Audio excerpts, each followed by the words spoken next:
amis, on m'a demandé si j'avais des recommandations de lecture. Alors j'en ai beaucoup même. Je vais tout simplement vous donner la liste que m'avait donnée mon gourou. Alors c'est évidemment, cela s'inscrit dans une perspective universaliste, hein, donc c'est Eric Thollon. Et bon, c'est vraiment énorme hein, cette liste. Il y a de quoi faire pour toute une vie. Hein. Moi, j'ai pas tout lu, mais dans chaque religion, j'en ai lu quelques-uns. Aussi, une chose qu'il faut savoir, c'est que dans le domaine métaphysique, vous n'avez pas besoin de lire beaucoup, de lire tous les livres. Des fois, il suffit de 1 ou 2 livres, et surtout s'il y a un peu de pratique dans un, si on vous explique une certaine pratique, c'est assez. Donc, cette vidéo risque d'être assez longue. Donc, je pense qu'elle sera en fait en plusieurs fois parce que du coup, là, ici, on va commencer par l'hindouisme. Alors, on a Spiritualité hindoue de Jean Herbert, Mythes et religions de l'Inde, de Swami Nitya Bodha Nanada, Introduction à l'hindouisme tantrique Arthur Avalon. Celui-ci, il est sur mon Instagram. Maya, ou le rêve cosmique dans la mythologie hindoue de Heinrich Zimmer. On a Technique de yoga de Mercier-Eliade. L'Inde classique, manuel des études indiennes et autres ouvrages de Louis Renaud constituent une source de référence. Reste à réinterpréter dans le cadre de la pensée traditionnelle les éléments qui sont fournis. Sur l'Advaita Vedanta, nous avons Shankara, le Vedanta de Paul Martin Dubost. Qu'est-ce que l'Advaita Vedanta d'Eliot Deutsch? Alors, avec une réserve sur le fait que, d'une manière assez stupide, l'auteur essaie de considérer que la doctrine du karma ne fait pas partie de l'Advaita. Advaita Vedanta, théorie et pratique de Denis White. Ou Denis White, je sais pas comment on prononce en fait. Texte sacré. Donc, l'hindouisme est une tradition qui s'origine dans une révélation divine contenue dans les écritures sacrées que sont les Védas. Dans les 4 Védas, il existe 4 catégories de textes. La catégorie dans laquelle s'exprime pleinement la dimension ésotérique de cette tradition, ce sont les Upanishads. Par ailleurs, certains textes comme la Bhagavad Gita et les Agamas sont également considérés comme des textes révélés. L'Advaita Vedanta se fonde sur les Upanishads et la Bhagavad Gita. Nous invitons donc chacun à méditer sur ces 2 sources scripturaires. Donc, on a la Bhagavad Gita. Je pense aussi l'avoir mis. Sur mon Instagram. Alors, on a ici donc les traductions qui sont recommandées. Je vous laisse un peu regarder.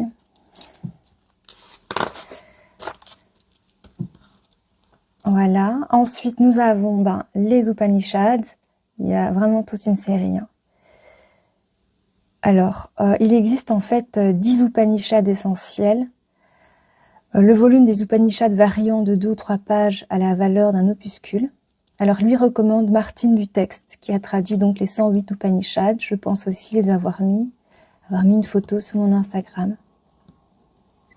Donc voilà, les Upanishads.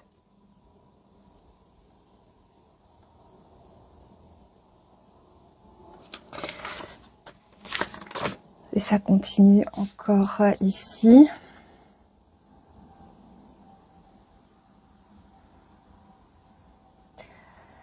Alors, toute écriture devant être étudiée d'une manière discriminante, vous devez, dans l'étude de ces textes antiques, distinguer ce qui étant lié au contexte culturel de l'époque n'a plus de valeur pour l'homme moderne, de ceux qui expriment des vérités universelles valables. Ça voudrait le dire aux extrémistes, mais bon. Nous vous incitons donc à réaliser une première lecture de ces textes en surlignant tous les passages qui sont porteurs d'un message actuel, pouvant abreuver votre vie intérieure. Ensuite, lisez et relisez les passages ainsi sélectionnés. On a Shankaracharya, Shankara, qui est le fondateur de l'Advaita. C'est donc Shankara au 8e siècle. Donc on l'appelle le maître, ou encore Adi Shankaracharya, le premier maître Shankara, parce qu'il y a eu des successeurs. Donc son nom peut, voilà. Alors il a écrit donc le Vivekachundamani, le plus beau fleuron de la discrimination. Ça c'est un texte, si vous voulez je pourrais faire une petite lecture si jamais ça vous dit, mais je pense que vous pouvez le trouver sur internet. Même en PDF, Atma Bodhi, la connaissance du soi. Aparo Kshanubhuti, réalisation directe. Lagu Vakyavriti, réalisation des grandes paroles. Upadesha Sarashri, les 1000 enseignements. Atmajnanupa Deshaviti, l'enseignement méthodique de la connaissance du soi. On a ensuite les traités traditionnels. Alors, mentionnons quelques traités traditionnels constituant donc des classiques incontournables de l'Advaita Vedanta. Nous avons Ashtravakra Gita, Avatuda Gita, Ribu Gita. Ici, c'est Drigdrecha Viveka. Donc, comment discriminer le spectateur du spectacle. Je pense que ça aussi, j'ai mis une photo sur mon Instagram. Panchadasi, donc ça aussi j'ai mis, il est orange, le livre de Sri Vidyarani, les 15 chapitres. Donc c'est être conscience félicité. On a aussi le Tripura Rahasya, donc une traduction de la section de la connaissance, a été faite par Michel Hulin sous le titre de la doctrine secrète de la déesse Tripura. Donc ça aussi, vous le verrez souvent apparaître quelque part sur mon Instagram, des vidéos, etc. Cet ouvrage, dont la lecture était recommandée par Ramana Maharshi, est très important puisqu'il insiste sur la nécessité du vécu constant de la gnose pour l'obtention de la libération. Parce qu'en fait, ce qui se passe, c'est que le vécu constant, c'est pour ça que vous allez comprendre pourquoi il y a des martyrs, c'est que le martyr permet d'accéder au vécu constant. C'est comme les martyrs des saints, je ne parle pas des martyrs des gens qui ne sont pas des saints, mais le martyr des saints permet ça. Mais bon. Alors ici, on a les maîtres fondamentaux. Donc, parmi les maîtres contemporains exprimant le point de vue de l'Advaita Vedanta, dans le foisonnement existant, nous recommandons 3 maîtres qui se situent donc au sommet des sommets. On a Ramana Maharshi. Qui suis-je?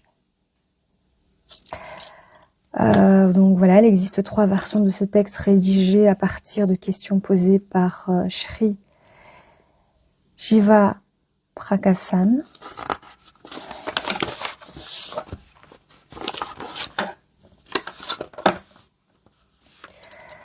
Et une version où les questions ne figurent pas, dans laquelle le contenu des réponses est arrangé sous la forme d'un essai. Alors, on a la recherche de soi-même, self-inquiry, l'essence de l'instruction, la connaissance de l'être, la connaissance de soi, Atmavidya, les hymnes d'Arunachala. Celui-là aussi, je l'ai mis normalement. À cela s'ajoutent quelques écrits très brefs, des traductions et des compilations. L'ensemble de ces textes a été réuni par Arthur Osborne sous le titre d'œuvres réunies. Le chant de Sri Ramana, Paravidya Upanishad. Ce texte est un résumé des enseignements oraux de Ramana Maharshi, réalisé par Sri Lakshman Sharma, qui demeure plus de 20 ans avec lui. Il demeurera donc plus de 20 ans avec lui. Donc, il existe de multiples recueils de l'enseignement oral de Ramana Maharshi. Nous recommandons tout particulièrement l'enseignement de Ramana Maharshi. Ramana Maharshi, le sentier de la connaissance de soi. Présence de Ramana Maharshi. En complément, les irremplaçables recueils de souvenirs et témoignages de Sri Ramakrishna. Donc ici maintenant, on a eu, tout ça c'est Ramana Maharshi, maintenant on a Sri Ramakrishna, et donc on a l'enseignement de Ramakrishna. Je pense aussi sur mon Instagram. Mahananda Mohi, je pense aussi sur mon Instagram, où je vais voir si j'ai toutes les photos, je vais toutes les remettre. L'enseignement de Mahananda Mohi. Alors, ici, ce sont les expressions, autres expressions de la non-dualité. On a donc la lignée de Ramakrishna, Swami Vivekananda. Donc, malgré sa notoriété, il y a dans ce qu'il a écrit des divagations que l'on ne peut accepter du point de vue traditionnel. Il est cependant possible de recommander les yogas pratiques.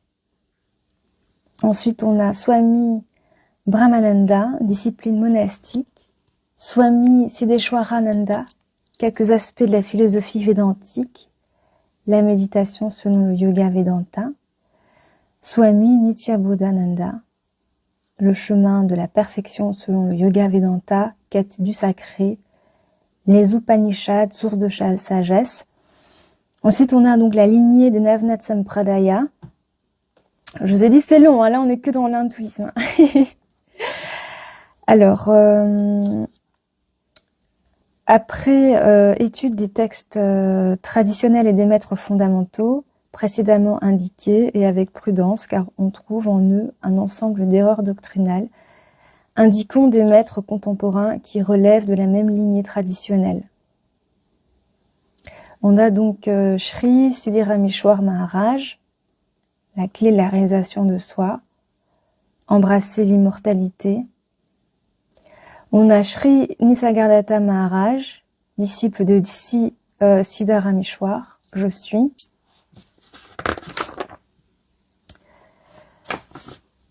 Soit,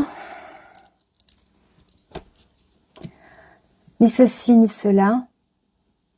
On a Sri Ranjit Maharaj, disciple de Siddharameshwar, l'illusion face à la réalité. Ramesh Balsekar, disciple de Nisargadatta, donc c'est Nisargadatta Maharaj ou les Orients de l'être. Nous recommandons ces maîtres malgré les erreurs doctrinales qui, fruits d'une certaine inculture, se sont glissées dans leurs propos, car d'une part, ces erreurs n'affectent pas le fond de leur enseignement, et d'autre part, parce que celui-ci souligne des aspects de la perspective de la non-dualité, non développés par ailleurs. Ensuite, on a donc la lignée de Prajnanpad. On a donc Swami Prajnanpad. Son enseignement propose une approche de la non-dualité, mais il s'agit d'une approche non traditionnelle. Dans la pratique, il combine librement le Vedanta et la psychanalyse en s'éloignant de la tradition sur certains points. L'enseignement contient des points critiquables, mais également des éclairages de première qualité. Nous recommandons l'expérience de l'unité, l'être à ses disciples. À cela s'ajoute l'ensemble des présentations de son enseignement qui ont été réalisées par Daniel Roumanoff. Donc, on cite ici Arnaud Desjardins, disciple français de Swami Prajnanpad. Globalement, les ouvrages sont excellents. Nous divergeons cependant sur les moyens utilisés pour vivre la non-dualité. Nous recommandons les chemins de la sagesse et à la recherche du soi. Alors, on a donc Maître divers, on a Swami Annamalai, disciple de Ramana Maharshi. Ça, c'est vraiment magnifique, comme une montagne de camphre. Je trouve que même déjà dans le titre, vous voyez qu'il y a quelque chose en fait. Swami Lakshmiji, Shivaïsme du Cachemire, le secret suprême, avec malheureusement des aspects polémiques vis-à-vis de l'Advaita qui n'ont d'autre source que la méconnaissance de celui-ci. Swami Muktananda, les secrets des Siddhas, la méditation Siddha, commentaire des Shiva Sutras et autres textes sacrés, lumière sur le chemin. Swami Chimayananda, fondateur de la Chimaya Mission, qui dispense un enseignement védantique, traité d'épanouissement personnel. Et maintenant, nous allons aller dans l'Advaita.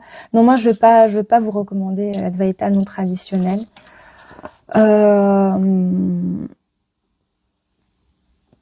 Bon, parce que ça sert à rien, en fait. C'est non traditionnel. Alors lui, bon, donc il avait quand même mis quelques auteurs avec énormément de critiques. Bon, voilà. On n'a pas trop de temps, voilà, pour ça. Alors, il y a dans les divers maîtres hindous contemporains,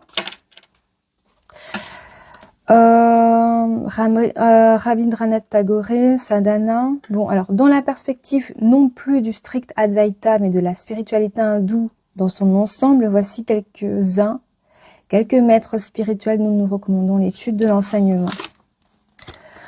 Alors, il y a Mahatma Gandhi, lettre à l'ashram avec des réserves sur certains points. Sri Aurobindo, donc voulant innover, croyant avoir découvert du nouveau dans le domaine spirituel, Sri Aurobindo s'éloigne de la tradition et développe des perspectives irrecevables. Cette déviation s'accroît chez Madame Richard, qui lui succéda, et s'accentua encore chez Satprem. Nous pouvons cependant recommander les œuvres, le yoga des œuvres et le guide du yoga. Après, on a Hari Prasad Shastri, la méditation, sa théorie, sa pratique. Swami Ramdas, moi j'aime bien Ramdas, carnet de pèlerinage, présence de Ram. Voilà, pour moi Ramdas c'est une référence. Meher Baba, l'éveil spirituel dans la vie quotidienne. Édouard Salim Michael.